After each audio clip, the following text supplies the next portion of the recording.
Bonjour à tous et bienvenue dans ce nouveau récap de la conférence de Taylor Otwell qui a eu lieu à la Laracon US 2018. Donc dans sa conférence, qui est une des conférences les plus attendues, il a présenté un nouvel outil qui s'appelle Laravel Nova. Alors Laravel Nova, ça permet de construire facilement des interfaces d'administration pour une application Laravel.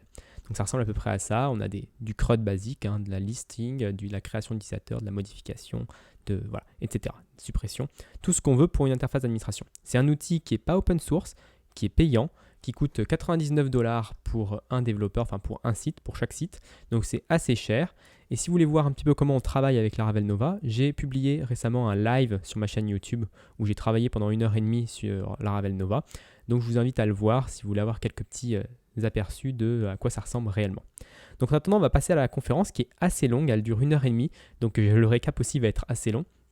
Et on va commencer tout de suite par le début de la conférence où il n'a pas abordé tout de suite Laravel Nova, il a abordé la Laravel 5.7. Donc Laravel 5.7, c'est la toute nouvelle version de Laravel qui va sortir, on va dire, dans quelques jours, normalement pendant la Laracon EU. Et il explique que depuis quelques versions, Laravel est assez stable, le framework est assez stable, il n'y a pas de grand changement de paradigme dans le framework. Et du coup, la mise à jour 5.7 sera dans la même lignée. Il n'y aura pas vraiment de grosses modifications, seulement des petits bonus, on va dire. Mais le temps de migration sera très rapide. Il estime à peu près à 5 minutes pour une application normale. Donc vraiment très rapide de mettre à jour et juste quelques petits bonus, pas de grands changements. Donc si on regarde un premier bonus, c'est le Must Verify Email. Donc ça, c'est une interface qu'on met sur notre classe d'authentification et ça va automatiquement, avec le système d'enregistrement et l'authentification de Laravel, obliger l'utilisateur à vérifier son email avec un lien. Donc ça, il faut voir comment c'est un petit peu configurable. Mais si vous avez vu mes précédents récaps, il y a une des conférences qui parlait justement de système d'authentification. Et moi, même malgré le fait que je ne suis pas fan, cette conférence m'avait donné envie de l'utiliser. Donc peut-être que c'est encore un petit plus pour utiliser le système d'authentification de Laravel, ce petit ajout-là.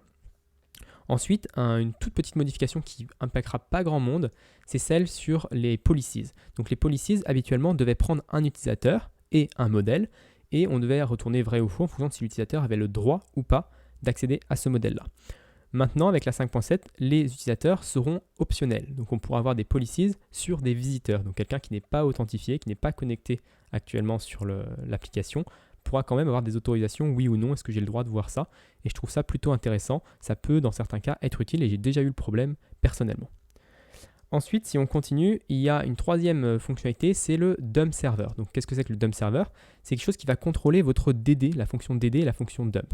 En fait, quand on fait un DD ou un dump sur une page, ça s'affiche à l'écran. Et ce n'est pas forcément des fois le meilleur cas, parce que si on est en JavaScript, par exemple, on ne va pas voir ce qui est affiché à l'écran, puis ça va nous faire quelque chose, un rendu en HTML pas très joli dans l'interface de Firefox ou de Chrome.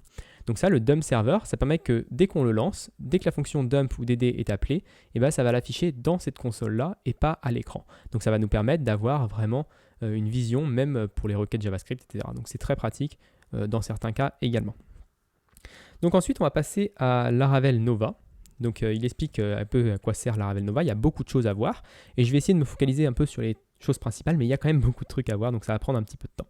Donc la première chose qu'il va nous montrer, donc le début est un petit peu lent, on va dire, il montre juste les choses classiques que vous attendez dans un admin panel, c'est-à-dire qu'on peut faire des listes d'utilisateurs, on peut supprimer certains utilisateurs, on peut les mettre à jour, on peut les en créer de nouveaux, etc.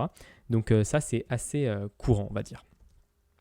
Donc ensuite, il va nous montrer le champ TextField. Donc si on regarde le champ TextField qui est actuellement ici, il l'a transformé, alors c'est la ligne 63, il a transformé le TextField en Markdown. Et ça c'est vachement pratique, c'est qu'en fait dans Laravel Nova, il y a plein de champs possibles. Vous voyez, il y a ID, texte, date, time, donc voilà, et ça c'est quelque chose qui vient avec beaucoup de champs et du coup qui vont nous faciliter la vie. Si on veut faire facilement un champ Markdown, on peut. Si on fait facilement un champ code, on peut. Si on veut faire un champ nombre, un champ date, etc. avec un petit calendrier, tout ça est intégré par défaut dans le framework. Et il y a plein de packages externes qui vont arriver avec des nouveaux champs pour nous rendre encore la vie plus facile. Donc ça, c'est vraiment quelque chose de très intéressant. Et on voit que le rendu est quand même vraiment très propre. Donc là, s'il réactualise, on voit qu'elle a la partie écriture, la partie preview, avec des petits boutons bold, italique, etc. Et donc, il y a la même chose pour un champ un peu plus WYSIWYG, donc il montre un peu après par la suite. Donc il remplace ça par tricks, et on voit, hop, ici, on voit le champ WYSIWYG classique qu'on pourrait trouver dans d'autres interfaces d'admin. Donc là, c'est vraiment quelque chose d'assez intéressant. Donc ensuite, si on avance un petit peu... Tac. Oui, alors là, il expliquait que sur cette page index, par défaut, Laravel Nova, il va pas nous demander beaucoup de configuration. Par exemple, sur la page d'index, on a vu que tout à l'heure, il avait un champ text area. Et bien, dans l'index, il ne s'affiche pas. Parce qu'il voit, enfin, il comprend que ce champ-là, c'est un champ assez long et qu'il n'a pas besoin de l'afficher, enfin, que ça ne serait pas justifié de l'afficher dans l'index. Donc, bien sûr, on peut le configurer en disant ça affiche pas. Mais par défaut, il est déjà assez intelligent pour afficher juste les textes courts, mais pas les textes area ou les images en gros plan, etc.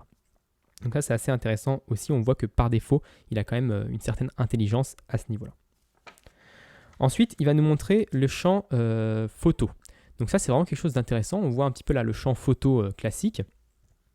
Et donc, on voit qu'il y a pas mal de choses qui sont possibles avec des options, des termes toujours très clairs. Donc, il faudra voir la documentation pour avoir plus d'informations. Et on peut créer forcément une photo. Donc pour ceux qui ont déjà créé des champs photos, vous savez comment c'est compliqué. Il faut pouvoir supprimer la photo, il faut pouvoir ne pas modifier la photo si on met à jour sans changer la photo, on ne veut pas re-uploader la photo.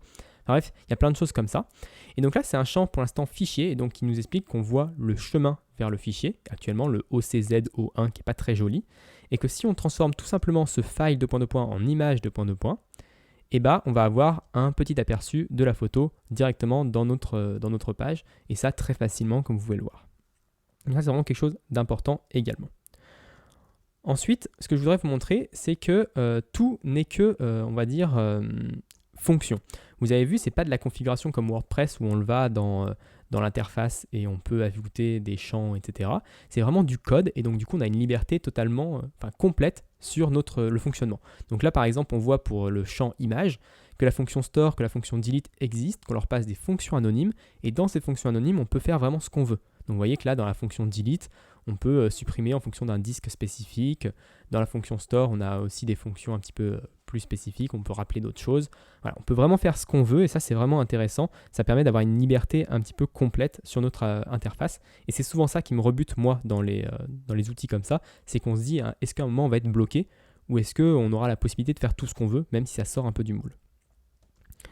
Donc ensuite, si on avance un petit peu, il va parler de recherche. Donc on peut faire de la recherche directement sur nos champs. Donc là, hop, il l'a passé rapidement, je ne sais pas si on le voit. Hop, ah oui, voilà, donc ici on voit que on peut faire de la recherche. Bien sûr, là actuellement la liste est juste une liste fixe, on va dire, mais que plus tard, juste en mettant, alors il va juste créer plein d'utilisateurs pour nous montrer comment ça fonctionne. Voilà, ici on voit qu'on a une liste totalement impossible à chercher. Et là, il va nous montrer que juste en rajoutant un petit champ, donc hop, c'est tout en bas ici, il va rajouter searchable, juste ça, dans notre relation. Et notre relation va être cherchable. Donc on va pouvoir ici, avec un petit champ spécifique Vue.js, directement en JavaScript, taper un champ de recherche et pouvoir sélectionner les choses. Et bien sûr, cette recherche-là est compatible avec Scout, donc le système de recherche de Laravel, si vous voulez utiliser quelque chose de plus performant, genre Algolia pour faire votre recherche, ou juste des requêtes SQL classiques. Donc ça, c'est quelque chose d'intéressant. Il nous montre aussi qu'on a accès à de la recherche globale. Alors, c'était à la minute 35-10. Voilà, ici on a une recherche globale en haut du site, donc il a juste activé une option et on a une recherche sur tous nos modèles où on peut configurer l'affichage, bien sûr, qui est affiché, parce que par exemple pour servers, on voit que c'est juste affiché 1, licence 1, ça on peut le configurer. On voit dans post ou dans user que c'est configurable d'ailleurs. Et on peut bien sûr configurer aussi les éléments qui sont cherchables ou pas. Donc ça c'est vraiment quelque chose qui est très puissant au niveau de la recherche, c'est toujours quelque chose qui est compliqué à mettre en place. Et là, Laravel Nova le fait très bien. Donc ensuite, on a d'autres champs qui nous va nous montrer. Un des plus impressionnants que j'ai trouvé dans la conférence, c'est le place field. Donc là, il tape un peu la recherche classique, on va dire, comment j'aurais avec une adresse, une ville, un état, un code postal, etc. Et si on avance un petit peu, il va nous montrer à quoi ça ressemble quand on met place : à la place de texte : Et là, c'est assez impressionnant parce qu'il va y avoir de la recherche en temps réel. Et quand on va sélectionner ensuite notre liste, notre adresse qui s'affiche dans la liste, ça va automatiquement remplir tous les champs. Alors je ne sais pas comment ça fonctionne, mais c'est vraiment intéressant et ça montre que même avec des plugins, on va pouvoir faire des choses très intéressantes à ce niveau-là dans les champs. Si on veut faire des champs spécifiques, on va pouvoir faire des choses très très puissantes à cet endroit. Donc ça c'est très intéressant. Et ensuite, on va voir donc les tables pivots. Donc on peut modifier nos tables pivots assez facilement. Donc si on a une table pivot avec des champs spécifiques et qu'on veut éditer ou ajouter un truc, vous voyez qu'on peut Là, par exemple, c'est une table pivot avec un champ notes. Et ben, on peut éditer en plus dans cette table pivot. Alors, il faut vraiment voir que Laravel Nova est très lié à Eloquent. Il va comprendre très bien, dès que vous avez une application qui fonctionne avec beaucoup de relations Eloquent, etc., il va tout bien comprendre, tout ce qui est pivot, etc. Et on verra par la suite. Bah, d'ailleurs, je peux le montrer tout de suite. Et juste après, il va nous montrer les morph to many. Donc, si j'avance un petit peu, hop, voilà, ici, on a une relation morph to many, enfin, oui, morph to au moins.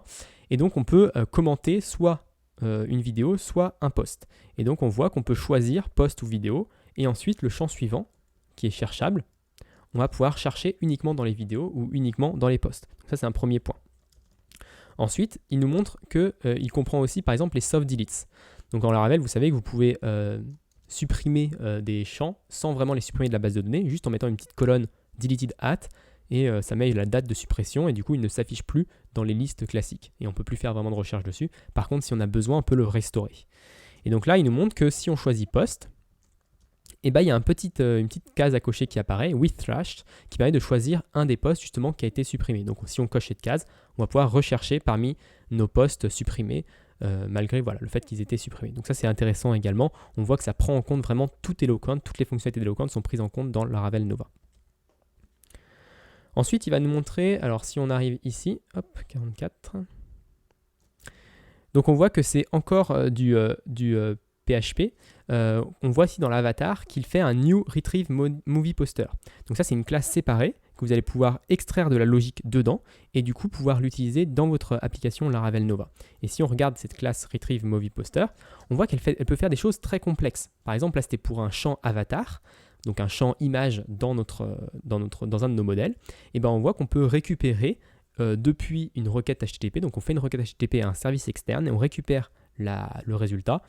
Et ensuite, on le met en cache pour pas que ça soit fait à chaque fois.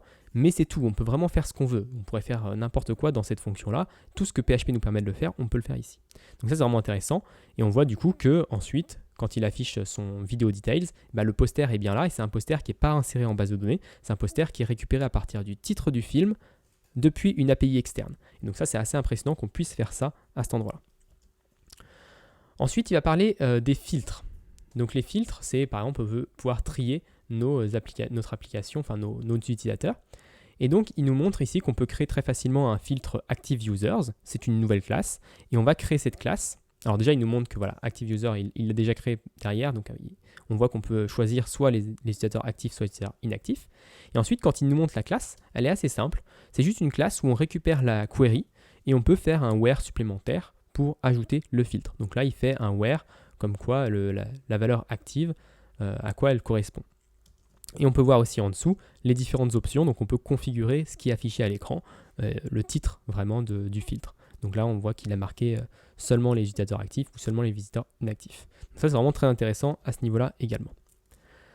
Donc ensuite, si on passe un petit peu à la suite, il va montrer quelque chose de plus puissant encore, qui sont les lens. Donc si j'avance encore un petit peu, 49, hop, 49, 17. Donc là, il va nous montrer ce que c'est qu'un lens. Donc un lens, c'est simplement cette query-là. Donc on a une query qui nous permet d'avoir tout ce qu'on veut. On peut faire vraiment, on select un join, un order by, etc.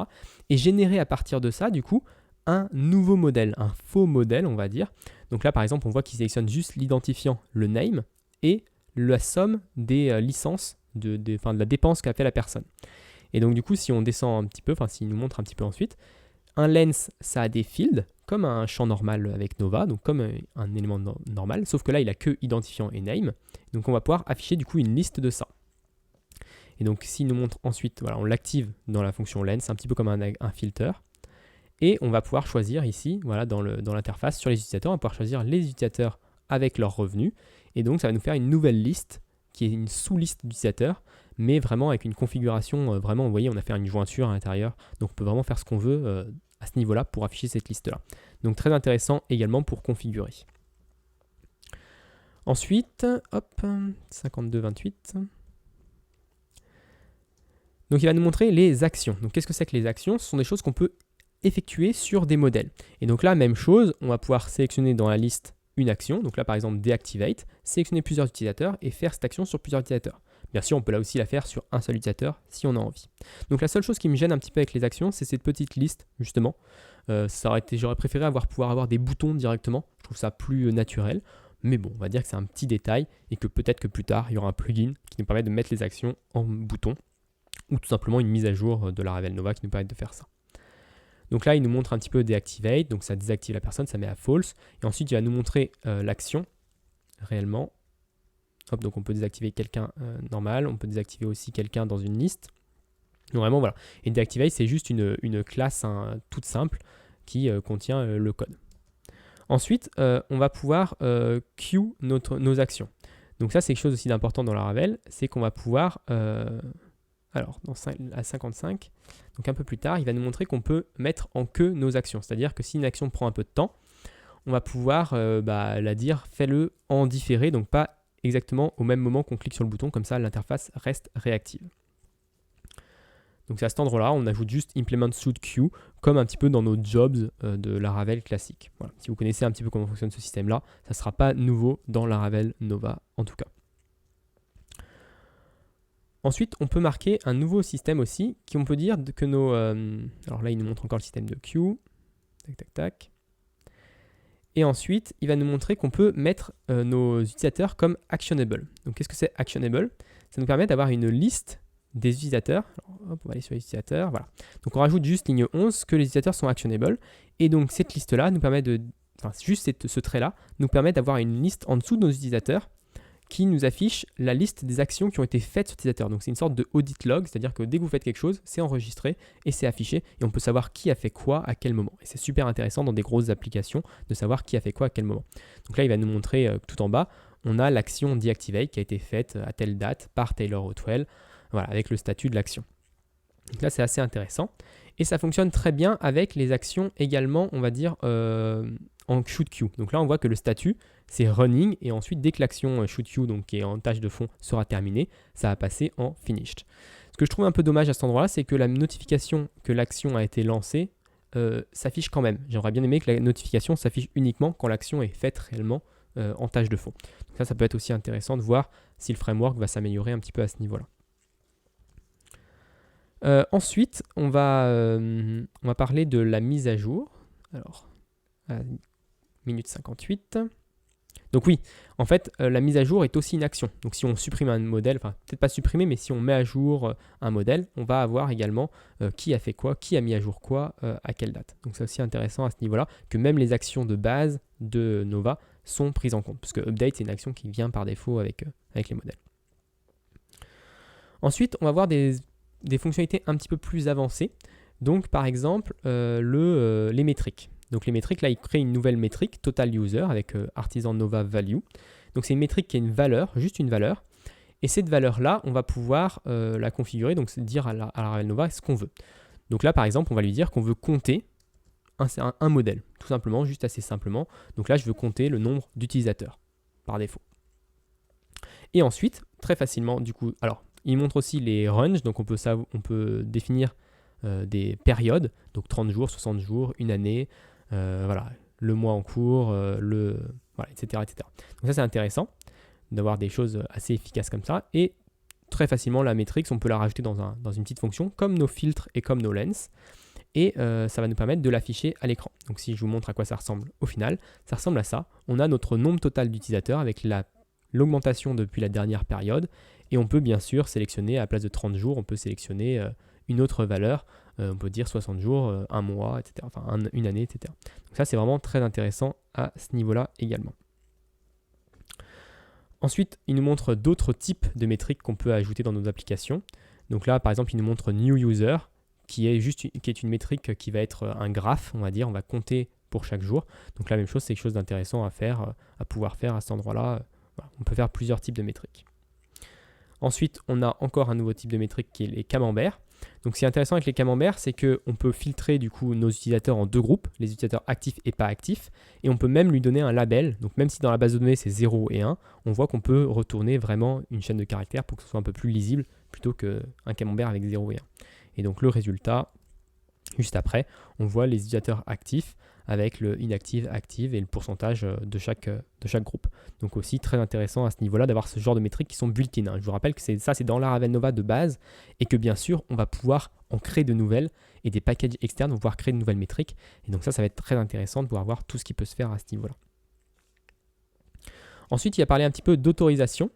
Donc si on arrive à l'autorisation à cet endroit-là, donc ça fonctionne très facilement avec les policies. Donc les policies de Laravel fonctionnent de la même manière que classiquement dans une application, hein. On va avoir une policy, un user policy avec show, create, etc. Et même des policies plus spécifiques comme est-ce qu'on peut attacher un rôle à un utilisateur ou pas, est-ce qu'on peut ajouter un commentaire à un utilisateur ou pas. Voilà, il y a plein de policies qui sont faites pour Laravel Nova et donc on aura le même système que pour une application Laravel classique. Donc c'est vraiment très lié à Laravel, hein. Vous ne serez pas dépaysé si vous faites du Laravel déjà de base. Ensuite, il va nous montrer un système, alors voilà, hop, c'était ici. On voit qu'on peut également rajouter des policies à des actions. Donc on peut dire pour une action deactivate, qui peut la voir et qui peut la lancer. Donc ça, même chose, ça nous permet de filtrer vraiment bien à ce qu'on peut faire à ce niveau-là. Et enfin, il a terminé sa conférence. Alors c'était un petit peu long comme récap, hein, mais voilà. Il a terminé sa conférence avec tout ce qui était, customisation. Donc il a montré comment créer un nouvel onglet, là l'onglet Media Manager. Et tout ce que vous voyez là, le We're in Black Hole, c'est un composant Vue.js. Donc vous avez accès à ce composant Vue.js, vous pouvez le modifier. Et vous avez également la partie PHP, où vous pouvez également faire ce que vous voulez, créer de nouveaux contrôleurs, créer de nouvelles fonctions, etc. Donc ça, c'est pour créer un nouveau composant globalement. Mais on va pouvoir aussi, par exemple, il nous montre après, hop, qu'on peut créer aussi un nouveau champ. Donc un champ, voilà, le color picker. Ce color picker là, il l'a construit également, c'est un plugin. Donc ça veut dire qu'on peut vraiment faire des choses assez poussées au niveau de la customisation. Donc vraiment, Laravel Nova, c'est quelque chose qui m'a beaucoup intéressé, je trouve ça très intéressant. Après, voilà, est-ce qu'on va pouvoir faire tout ce qu'on veut, oui ou non? Ça, c'est une grande question. C'est un peu cher pour les personnes qui veulent juste tester, mais pour les entreprises, je pense que c'est vraiment très intéressant de pouvoir vraiment faire tout ça. Et puis en plus, c'est supporté par le créateur de Laravel, donc a priori, ça devrait être bien maintenu. Et surtout, le nom des fonctions, enfin déjà, c'est bien intégré dans Laravel, dans Eloquent, et surtout, voilà, le nom des fonctions, l'API est toujours très clair, comme on a l'habitude avec Laravel. Donc c'est vraiment quelque chose de très intéressant. Donc je vous conseille, si vous voulez en savoir plus, voir un petit peu vraiment plus doucement un peu les détails, même si j'ai pas pu aller très loin dans mon live, je vous conseille de le regarder, ça va vous permettre d'avoir un aperçu, on va dire, plus précis. Et puis si vous parlez anglais, ou même sans parler vraiment anglais, vous pouvez regarder la conférence de Taylor Otwell. Elle est assez longue, 1h30, mais vous allez pouvoir voir le code un petit peu plus doucement, voir un peu les résultats plus doucement et voir les petits passages que j'ai un peu passés qui n'étaient un peu moins intéressants mais qui peuvent vous intéresser vous. Donc je vous conseille de regarder cette conférence quand même. Et puis moi de toute façon je continuerai à utiliser Laravel Nova et sans doute je ferai d'autres tours sur la chaîne sur mes observations, ce que j'ai trouvé bien, ce que j'ai trouvé moins bien. En attendant, moi je vous donne rendez-vous du coup demain pour le début de la deuxième journée de conférence Laracon US 2018 pour des récaps des nouvelles conférences.